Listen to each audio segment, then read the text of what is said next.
زين الأنبياء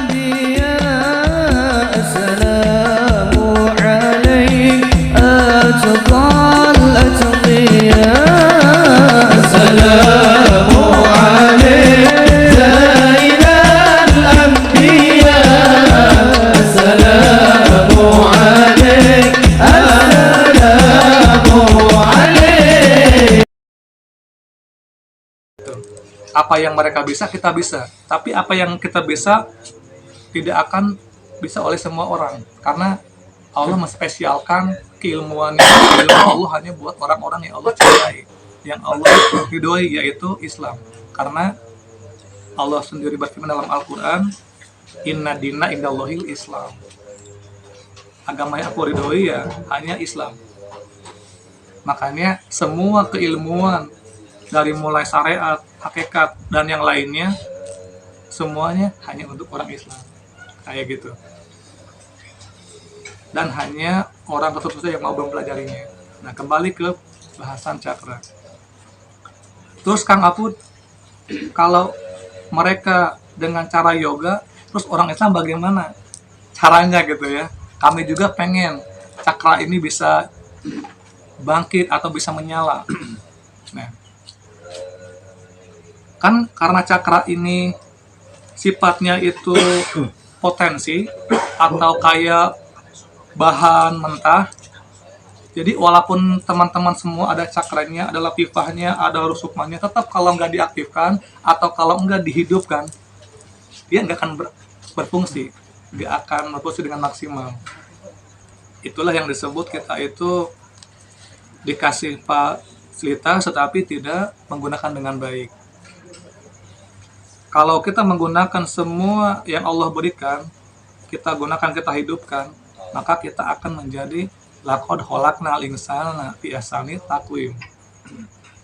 Makanya akan tercipta insan kamil, makhluk yang sempurna.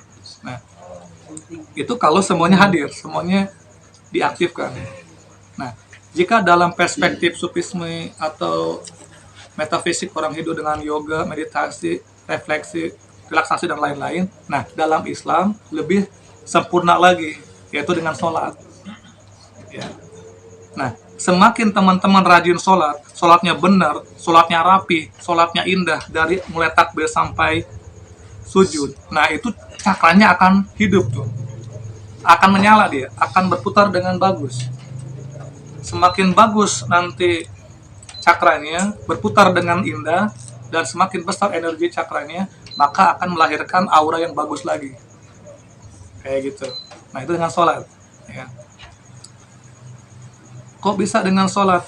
Karena titik cakra juga ada di titik gerakan sholat. Kayak gitu. Nah, sehingga kalau teman-teman bagus sholatnya, bagus juga cakranya. Bagus cakranya, bagus juga nanti auranya. Sehingga akan menyaksikan keajaiban sholat.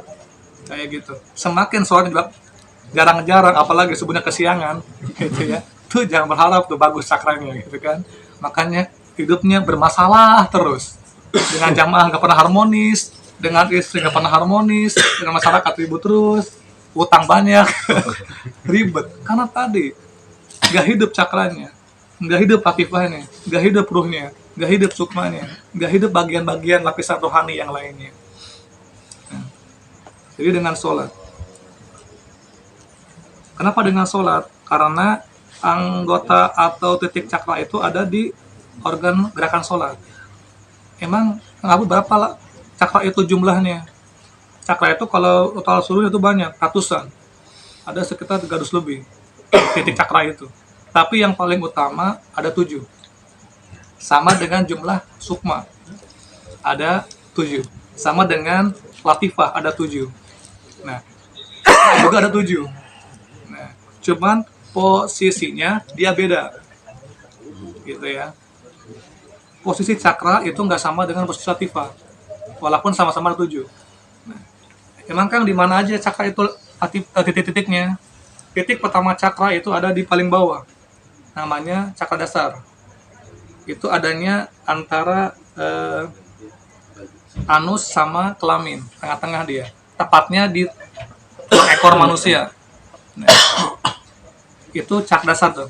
Nah, jika cakra kita itu baik atau bercahaya, maka cakra itu akan membentuk kita menjadi lebih optimis.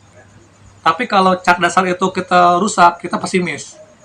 Itu ngaruh tuh ya. Nah, tinggal lihat aja kalau orang pesimis hidupnya, terus pemalunya berlebihan, berarti cakra dasarnya itu rusak.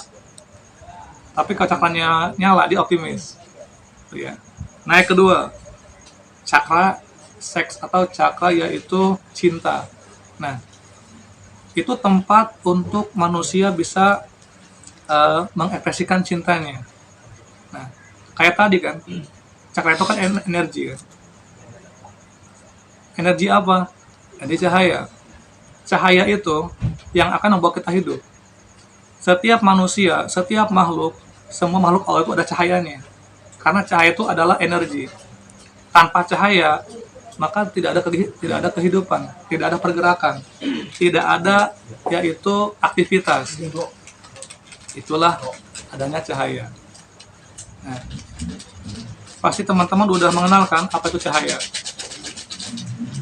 Cahaya itu secara ilmiah artinya adalah gelombang elektromagnetik yang memiliki panjang gelombang antara 380 sampai 750 nanometer. Itu cahaya itu pengertiannya, secara ilmiahnya. Ya, saya ulangi lagi ya. Cahaya itu artinya gelombang elektromagnetik. Yang panjang gelombangnya itu dari 380 sampai 750 nanometer. Gelombang itu namanya cahaya. Jadi ada ininya, kalau secara ilmiahnya, fisikanya gitu, kayak gitu. Kayak suara aja kan. Suara pun gelombang. Nah, kayak Pak Willy misalkan berbicara, itu gelombang deh. Kalau misalkan Pak Willy lihat di handphone, dengar musik kan, itu kan di equalizernya ada yang gini-gini tuh. Nah, itu gelombang tuh. Kalau tinggi, dia tinggi lagi tuh. Kalau pelan, rendah. Naik lagi misalkan, ya Nabi, buat tinggi. Salam Allah. Turun lagi tuh, itu gelombang. Sama cahaya. Semakin cahayanya besar, semakin besar, nah itu gelombangnya makin tinggi lagi. Semakin kecil cahayaannya, kecil lagi deh. Nah, kayak gitu. Makanya cahaya juga disebutnya gelombang elektromagnetik, ya. Yang mana gelombang cahaya ini dia tidak butuh media atau tidak butuh medium, karena cahaya bisa menembus semua dimensi.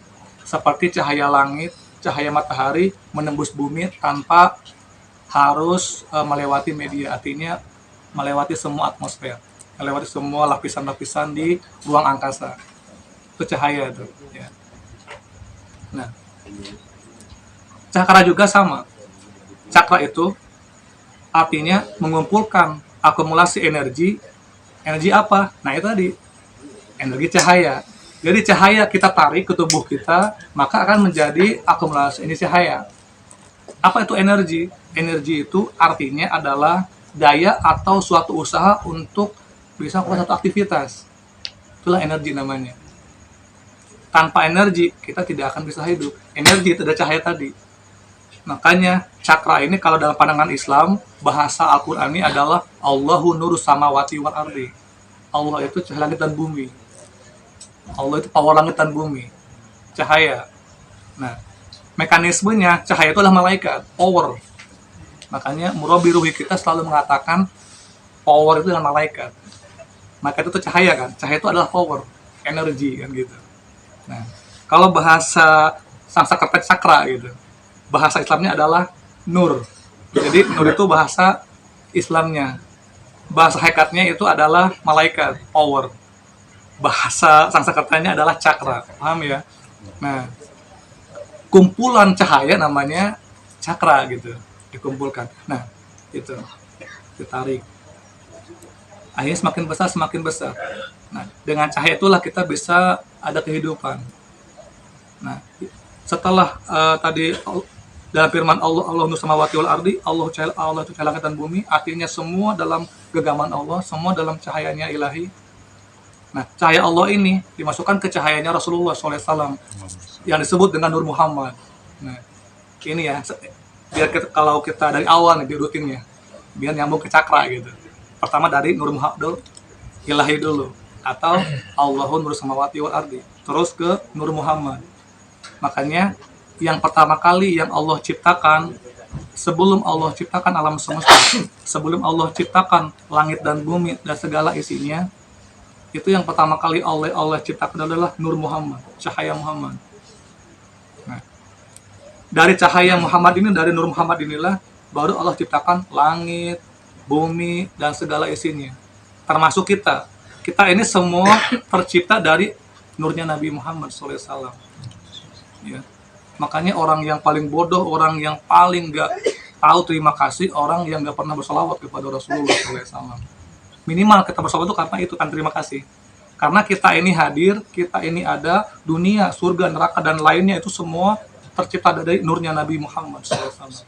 Karena yang pertama kali Allah ciptakan Nur Muhammad, sesuai dengan hadis kudusinya. Dalam hadis kudusi disebutkan bahwa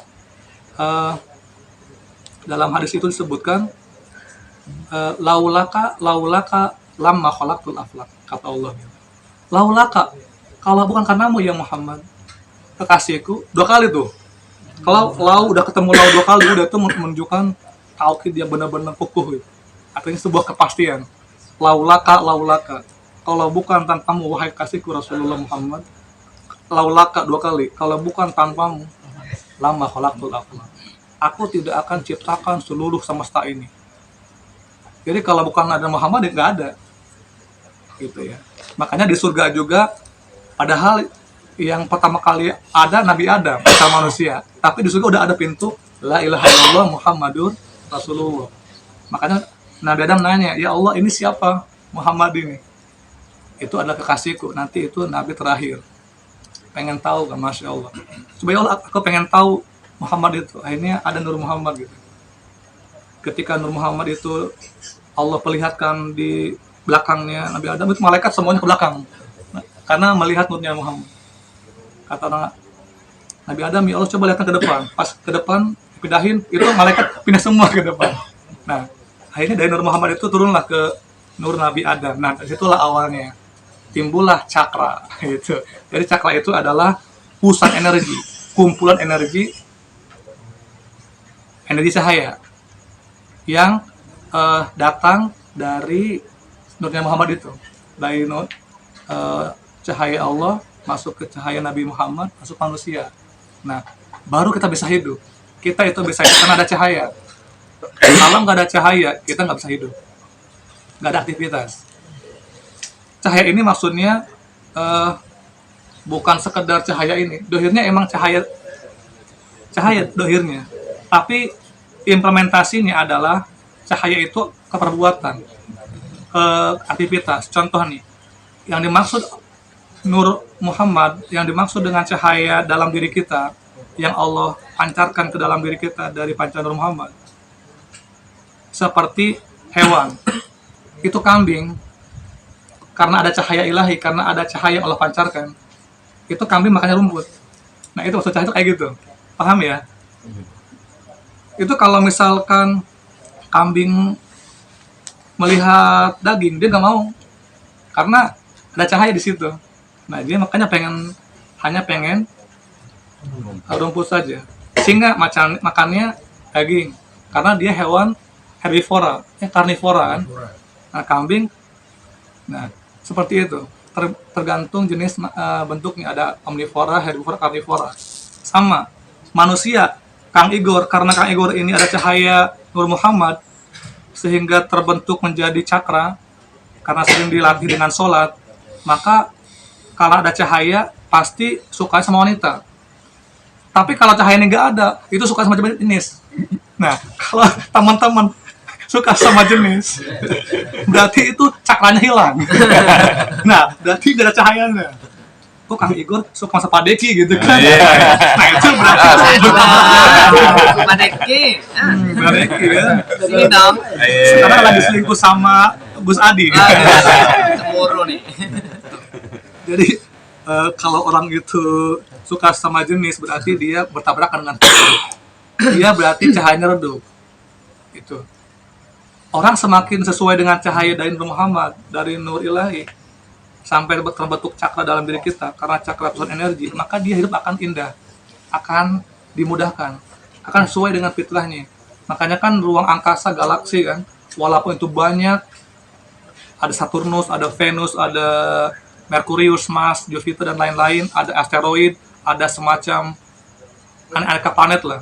Tapi dia nggak bertabrakan karena ada cahaya ilahi di situ. Paham ya?